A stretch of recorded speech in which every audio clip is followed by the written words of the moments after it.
Ebyo tuzze okutereezaamu ekibaddewo olwaleero Buganda Road Court emisango gyonna egivunaanibwa Honorable Robert Kyagulanyi Ssentamu ne banne egya OTT olwaleero kkooti egiyimirizza era neeragira nti obuwaayiro mwe bavunaanibwa ogamba nti beetaaya okulaga obutali bumativu ku musolo gwa OTT ensonga ezo zisooke zigende mu Constitutional Court ekakase oba ddala balina okuvunaanibwa oba nedda. Kitegeeza nti okuva olunaku olwaleero tewakyali misango gya OTT givunaanibwa Honorable Robert Kyagulanyi Ssentamu ne banne wabula bajja kwetaagisa okujja wano nga 5 omwezi ogw'11/2020 okuripootinga just nga kkooti bw'eraba Constitutional Court ensonga zaabwe gye zituusizza. Era olw'okuba nti Kyagulanyi Ssentamu tabaddeewo ne Chairman Nyanzi ne Katongole Julius, kkooti ebawadde ekibaluwa kibakuntumye kwegamba ekibanotifyinga nti basobole okujja wano ku kkooti nga 5 November 2020 okusobola okubeera nga baripootinga. Naye nga tebajja kuripootinga nti kubanga bajja kuwoza musango, bajja kuzikkooti keberako ba Constitutional Court ensonga yaabwe yagimaliriza oba nedda. So ekyo kyekiriwo. Yeah. The charges that were levied against Honorable Robert Kyagulanyi Ssentamu and 4 others in respect to the OTT case have today been stayed. Reason, the matter has been referred to Constitutional Court for interpretation because as the defense lawyers, we raised an issue saying that these people had a right of assembly, they had a right to demonstrate and express themselves regarding the issue of the OTT tax. So, and we are saying that charging them for lawfully exercising their constitutional right is actually contravening Article 29 of the Constitution. So today court has agreed that let the criminal proceedings be stayed and the matter be referred to Constitutional Court for interpretation whether these charges are actually still, viable or not. So that is actually what is going to happen. However, they are required to come back on 5th November 2020 for mention, just for this case to check whether the Constitutional Court has done its job or not, but not for hearing of the case. That some sections of the Public Order Management Act are in contravention of Article 29 of the Constitution and some of the constitutionally guaranteed freedoms. So we requested the court to stay these proceedings and have these questions first addressed by the only court which can answer matters of constitutional interpretation, that is the Constitutional Court. Court agreed with us today, and the magistrate has made a ruling to the effect that indeed there are some matters which arise which require constitutional interpretation, and she has stayed proceedings in this matter until those matters are addressed, because we are of the view that the sections under which they are charged are in contraventions of the Constitution and guaranteed freedoms, and that is why until the Constitutional Court addresses itself on those matters, these matters, the criminal proceedings here will be stayed.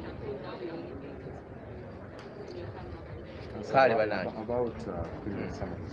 Yes, criminal summons were issued because some of the accused persons were unable to be in court. Honorable Kyagulanyi was unable because there are some matters he was attending to early this morning pertaining to his office, and he couldn't make it on time.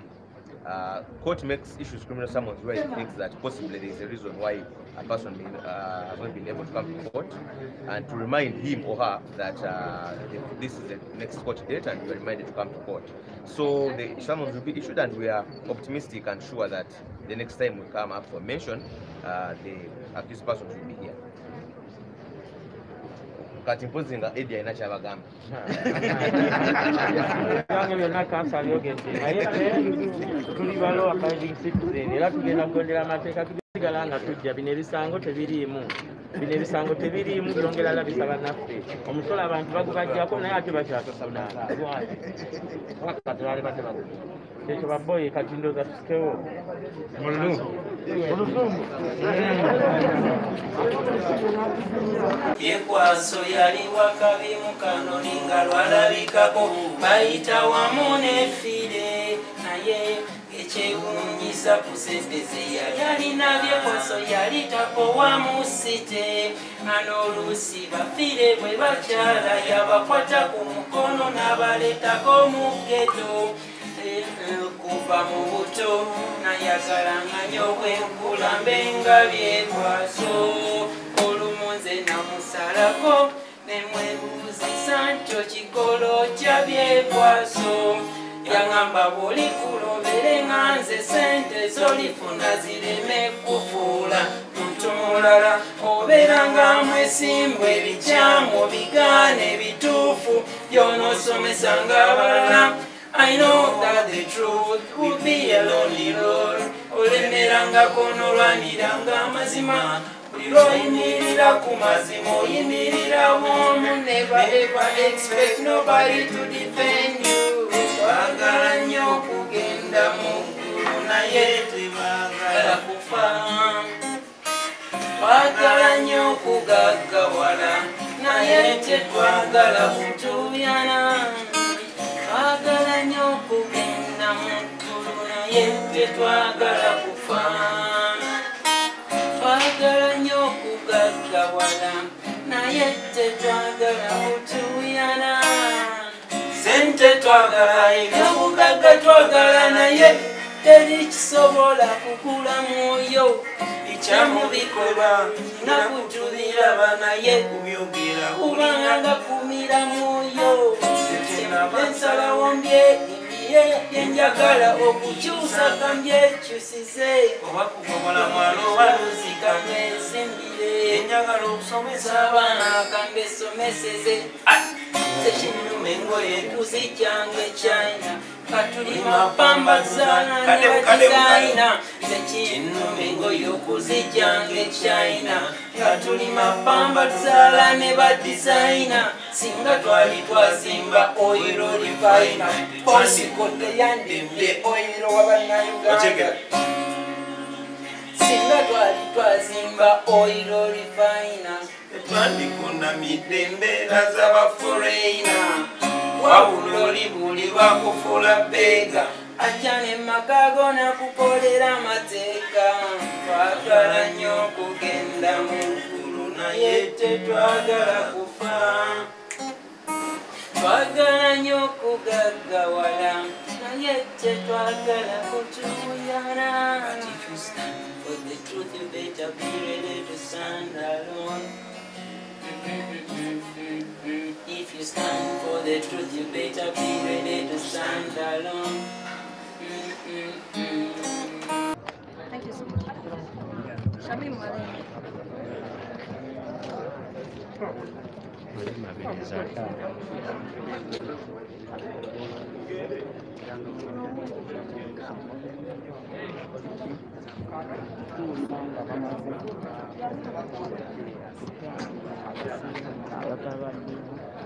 Muri Katongole Julius ne His Excellency Robert Kyagulanyi Ssentamu President wetunyaddako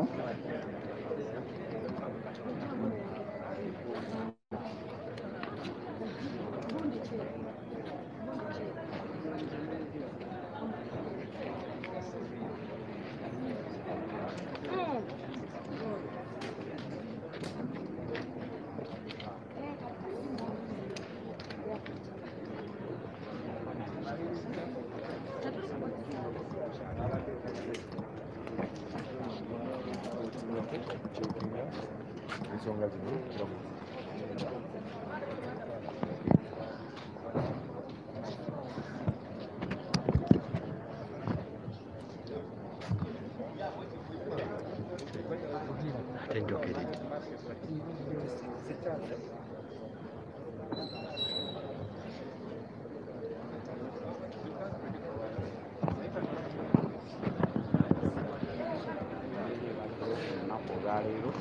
mwebale nnyo mwebale ddala